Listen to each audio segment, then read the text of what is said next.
Dad reads Fables. The Gnome from Nome.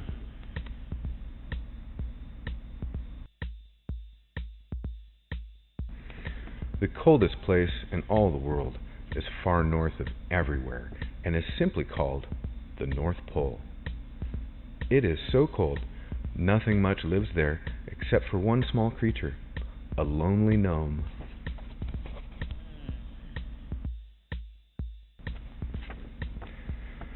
Now let me tell you, that gnome was cold.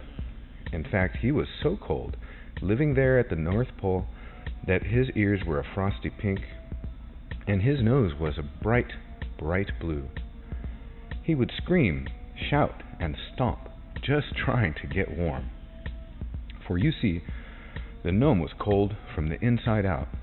If I shout, he shouted, the cold will get out and not stay in. Sure enough, every time he would shout or scream, a puff of white cold would come out. But still, the gnome was not warm from the inside out.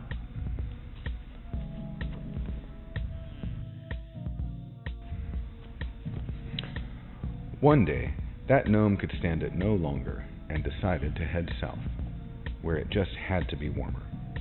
He got together all his belongings, his icicle toothbrush, his favorite purple pajamas with the furry feet, and his magic paint set given to him by the master of the Northern Lights.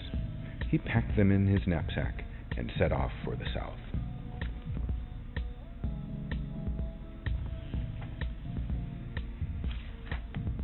He walked, shouted, skittered, and skated for days until he came to what is today called Alaska. Much to his dismay, he was just as cold there as he had been at the North Pole. "Darn!" he screamed. "I'm too tired to go on, and I'm still freezing." Then the gnome spotted all the branches and sticks lying around. "Maybe," he thought loudly, "if I light a fire, I can get warm." So he set about collecting wood and building the biggest bonfire you have ever seen. Wow.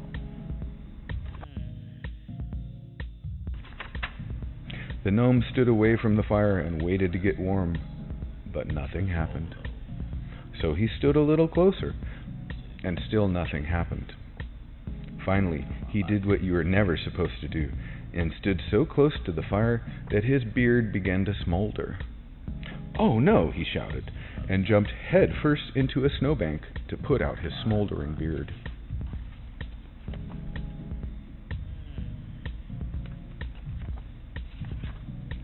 That poor gnome felt so dejected, he just sat on a frosty log and began to cry large, frozen tears. "Oh dear," he shouted, "there must be no way in the world for me to get warm from the inside out." As he sat there crying, a sea otter happened by, shaking and shivering and wearing a heavy plaid scarf. "Why are you crying?" shivered the otter. "Because I am so cold," shouted the gnome. "Then why are you shouting?" chattered the otter. "Because," yelled the gnome, "when I shout it gets part of the cold from the inside out." The otter thought for a moment, then tilted his head back and shouted just as loud as he could. Sure enough, out came a puff of cold.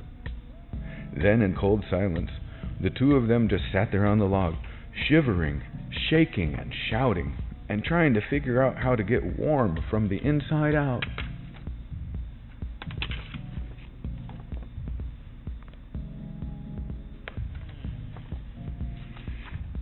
"You know," yelled the otter, "in my travels I've noticed that humans are never cold from the inside out.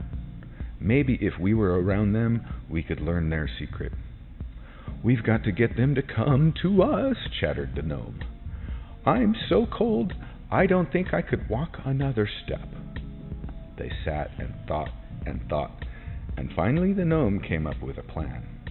"All humans like gold," he shouted. "I'll use the magic paint given to me by the master of the Northern Lights and turn everything into gold. Then when the humans come, we'll ask them for their secret in exchange for the gold."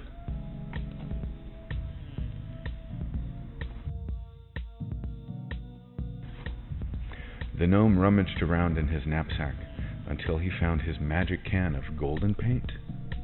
Then he and the otter began painting everything gold. When they were all done, they stood back and looked at what they had painted. With all the gold around, those humans should tell us their secret, chattered the gnome. So he and the otter set out to tell the humans.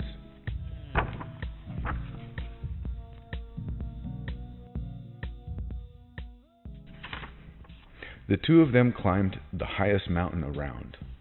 While the otter looked on, the gnome shouted at the top of his voice, "Gold! Gold! We've discovered gold!" I don't know if you've ever heard a gnome shout, but if you have, you'll know what I mean when I say his voice carried for miles and miles. There wasn't a human within 1,000 miles who didn't know that there was gold in Alaska. The gnome and the otter ran down to the edge of their valley to wait for the secret that would make them warm from the inside out.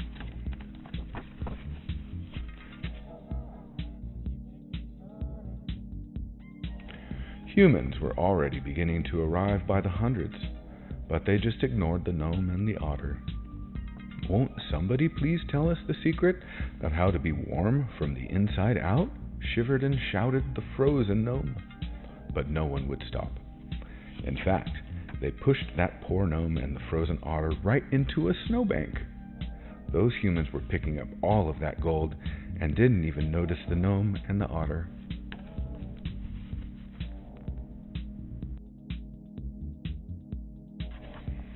Just about then, a prospector happened by, and he saw the two sitting in the snow. "Who are you?" asked the prospector, "and why are you not picking up any gold?"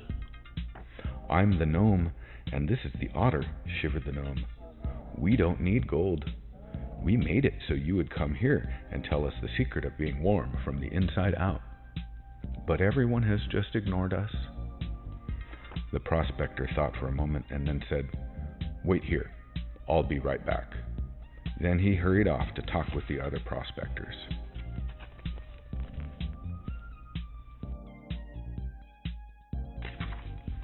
He hustled and bustled about until he had gathered all of the humans together. "Fellow prospectors," he began from the top of a stump, "we're getting rich picking up all of this gold. The only reason the gold is here is because of those two creatures sitting in yonder snowbank. Now we simply must come up with an answer to their problem." All the humans murmured and mumbled, fretted and fumed, until they finally figured out what to do.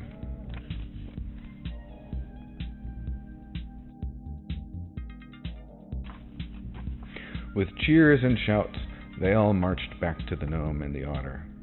"We have unanimously decided," said the prospector, "to tell you the secret of keeping warm from the inside out." The gnome and the otter could not believe their good fortune and listened very carefully. "The reason that humans are warm from the inside out is because of love and friendship. That is the secret." "But how do we get love and friendship?" asked the otter through chattering teeth. The prospector thought for a moment and then continued, "Friendship means the state of being friends with someone. Since you are in Alaska, you and the gnome already are in that state." The gnome and the otter looked at one another and realized that the prospector was right. They began to warm from the inside out.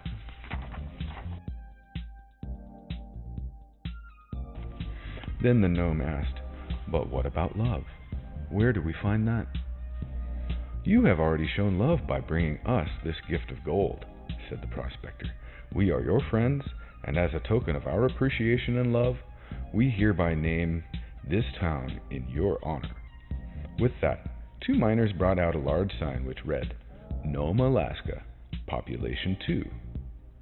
The gnome and the otter were so elated that they didn't even mind that the miners had misspelled gnome. "It's working," laughed the gnome. "I'm beginning to feel all warm and toasty inside." "Me too," said the otter. "To think that all this time the secret has been right under our noses, in our hearts."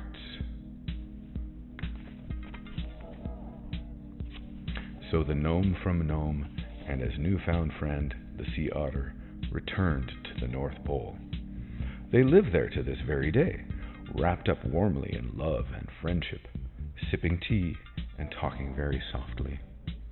So when you're cold from the inside out and don't know what to do, remember love and friendship, and warmth will come to you.